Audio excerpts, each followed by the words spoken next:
అందరికీ నమస్కారం. అగ్నిమీలే పురోహితం యజ్ఞస్య దేవమృత్విజం హోతారం రత్నదాతామం అంటే యజ్ఞానికి పురోహితుడైన అగ్నిదేవుడిని నేను స్తుతిస్తున్నాను.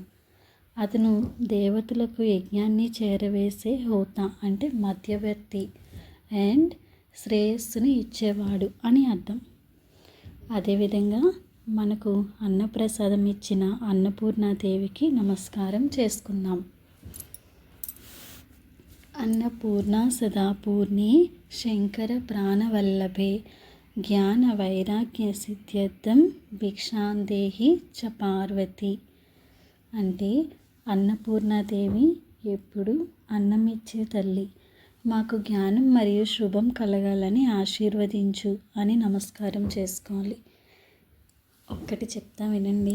ఈ చిన్న లైఫ్లో మనకి ప్రతి ఒక్క వస్తువు కూడా చాలా అవసరమైనది. So thankful చెప్పుకోవాలిగా.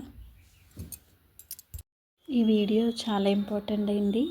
వీడియో ఎండింగ్ వరకు చూడండి. మీకు ఒక చిన్న మోటివేషన్ టిప్ అని కాదు కానీ ఒక స్టోరీ చెప్తా. ఓకే. నెక్స్ట్ అదే బోటీలో బూర అంటారు కదండి, అది మా మరిది గారు తీసుకొచ్చారు. సో అది క్లీన్ చేసుకొని పక్కన పెట్టుకున్నా. అదిలోగా మా పాప పసుపు ఉప్పుని తీసుకురమ్మంటే కారం తీసుకొచ్చింది. లేదమ్మా మళ్ళీ వెళ్ళి పసుపు తీసుకురా అంటే పసుపు తీసుకొచ్చింది అనమాట. పసుపు ఉప్పు వేసుకొని నీట్గా కడిగి పెట్టుకొని పక్కన పెట్టుకోవాలి. నెక్స్ట్ అది బాయిల్ చేసుకోవాలన్నమాట. ఇంకొక వైపు ఖాళీ కదా, ఒకవైపు రైస్ పెట్టాను. ఇంకొక రైస్ కోసం వెసరు పెట్టాను కదా, ఇంకొక వైపు ఖాళీ కదండి, అటు సైడ్ పెట్టుకోవాలి. ఈలోగా అది ఉడుకుతుంది కదండి, అది పెట్టుకున్న తర్వాత అది ఉడుకుతుంది. ఈలోగా ఎసరు కోసం రైస్ కోసం ఎసరు పెట్టాం కదా, సో దాన్ని వేరేసుకుందాం అన్నమాట. వేసుకొని రైస్ కడిగేసి పక్కన పెట్టుకోండి. ఎసరు కాగిన వెంటనే రైస్ వేసేసుకొని రైస్ ఉడికేస్తుంది. సో ఈలోగా నేను ఒక స్టోరీ చెప్తాను కదండి, చెప్తానన్నాను కదా, అది చెప్తా. ఒక చిన్న మోటివేషన్ కథ చెప్తాను వినండి. స్టోరీ పేరు ఏమిటంటే బ్యాంబూ చెట్టు అనమాట. అది తెలుసు కదండి బ్యాంబూ చెట్టు. సో ఒక రైతు బ్యాంబూ చెట్టు విత్తనం నాటాడనమాట. రోజు నీళ్లు పోసి చూసుకుంటూ ఉండేవాడు. అలా 1 సంవత్సరం అయింది. ఏ మొక్క కనిపించలేదు. అదేవిధంగా 2వ సంవత్సరాలు కూడా అయ్యాయి. ఇంకా ఏం తెలియలేదు. ఎలాగో 3 సంవత్సరాలు కూడా అయ్యాయి. మొక్క రాలేదు, ఏం రాలేదు. అలాగ 5 సంవత్సరాల వరకు వెయిట్ చేశాడనమాట. కానీ రైతు ఆ 5 ఏళ్ళు నీళ్లు పోస్తూనే ఉన్నాడు. 5వ సంవత్సరం వచ్చింది. ఒక్కసారిగా బ్యాంబూ చెట్టు వేగంగా పెరిగి కొన్ని వారాల్లోనే చాలా ఎత్తుగా పెరిగిందన్నమాట. దీని లెసన్ ఏంటో తెలుసా అండి? ఆ 5 సంవత్సరాలు చెట్టు బయటకు కనిపించకపోయినా అది లోపల బలమైన వేర్లు పెంచుకుంటూ ఉంది. మన జీవితంలో కూడా అలాగే ఉంటుందన్నమాట. సో కొన్నిసార్లు ఫలితం వెంటనే కనిపించదు, కంగారు పడకుండా. కానీ మన ప్రయత్నం వృధా కాదు కదా.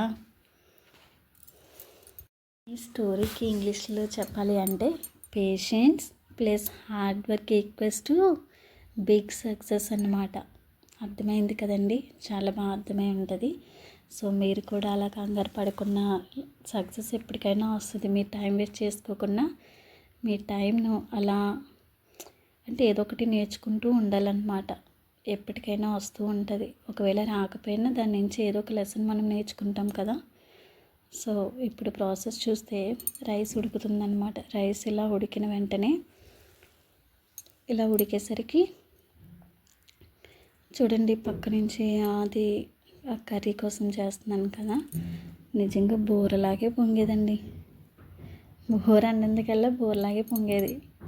అది తీసి పక్కన పెట్టేసుకొని ఈలోగా కొంచెం హాట్ వాటర్, నాకు కొంచెం థ్రోట్ ఇన్ఫెక్షన్ ఉంది. సో హాట్ వాటర్ పెట్టుకున్నా.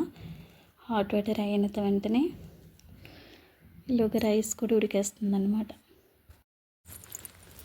రైస్ ఉడికేస్తుంది. ఈలోగా మనం ఇందాకలా బాయిల్ చేసుకున్నాం కదండి, అది వాటర్ సెపరేట్ చేసేసి, అది వేస్ట్ అనమాట, వాటర్ సెపరేట్ చేసేసి పక్కన పెట్టేసుకున్నాం.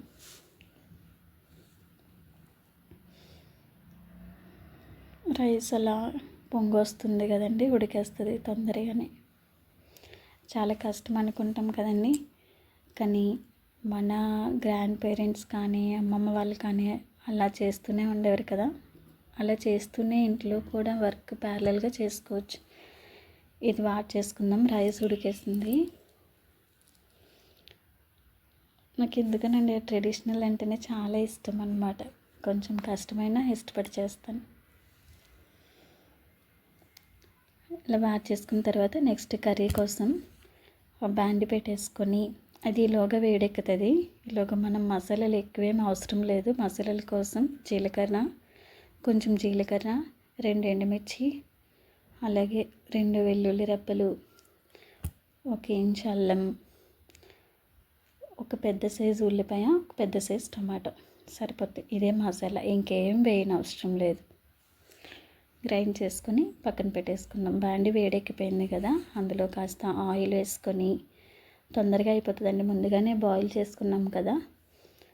ఆయిల్ వేడెక్కిన తర్వాత ఈ మసాలా పేస్ట్ వేసేసేయండి. మసాలా పేస్ట్ బాగా వేగనివ్వాలి, ఆయిల్ పైకి వచ్చినంత వరకు. అందులోనే మీకు కావాల్సినంత ఆల్రెడీ ఉప్పు, పసుపు వేసి ఉడకబెట్టుకున్నాం కదండి. సో ఇప్పుడు మీకు కావాల్సినంత ఉప్పు చూసుకొని వేసుకోండి. కొంచెం పసుపు, ఉప్పు, కారం మీకు ఎంత కావాలంటే అంత, అంతే. ఇంకేం మసాలాలు ఇంకేం వేయనవసరం లేదు.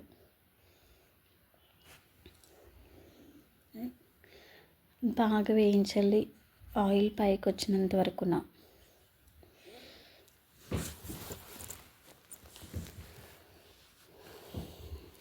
ఇలా బాగా కలిపి మూత పెట్టుకొని ఆయిల్ పైకి వచ్చినంత వరకు కూడా వేయించాలి. అందులోనే ఇందాకలా ఉడకబెట్టుకున్నాం కదండి, అవి వేసేసుకొని బాగా కలిపి మూత పెట్టి అది ఉడికేంత వరకు ఉంచేయాలి. తొందరగానే అయిపోతుంది, జస్ట్ ఆయిల్ పైకి వచ్చినంత వరకు ఉడికించుకోవాలంతే. ఈలోగా రైస్ తీసేసుకుందండి. చేశాను కదా, అది కొంచెం వేడి చేస్తే ఆవిరిపోతుంది అన్నమాట.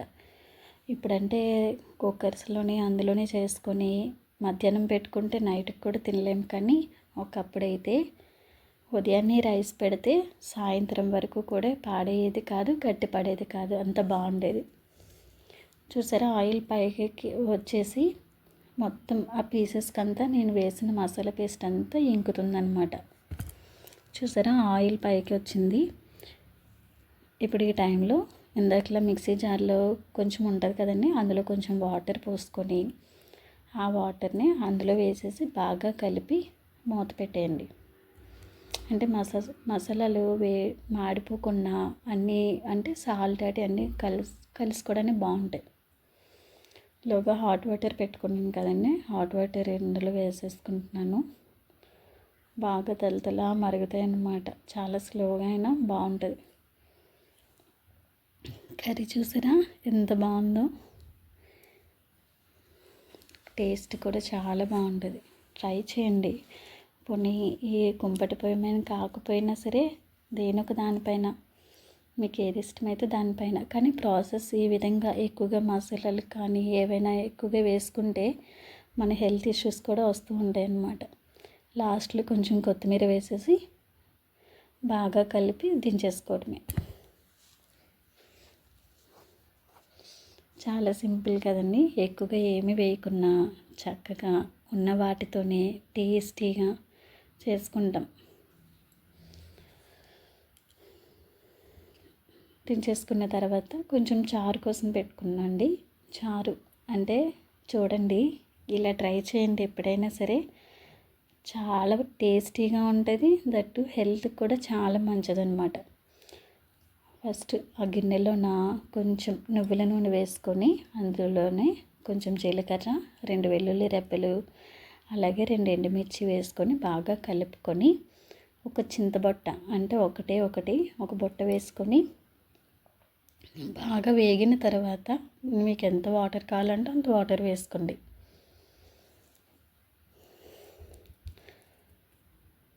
చూసారా, చారు మరిగేంత వరకు కూడా వీళ్ళు ఆగట్లేదు.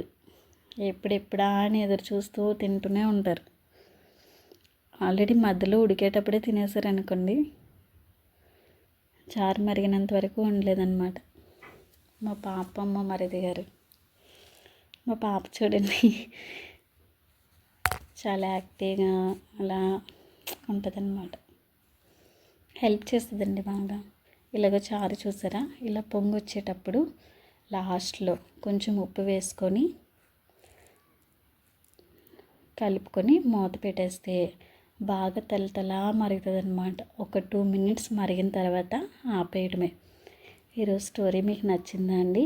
నచ్చితే ఒక చిన్న లైక్ ఇచ్చి సబ్స్క్రైబ్ చేసుకోండి ప్లీజ్. ఛానల్ని సపోర్ట్ చేయండి. Thank you. Bye bye.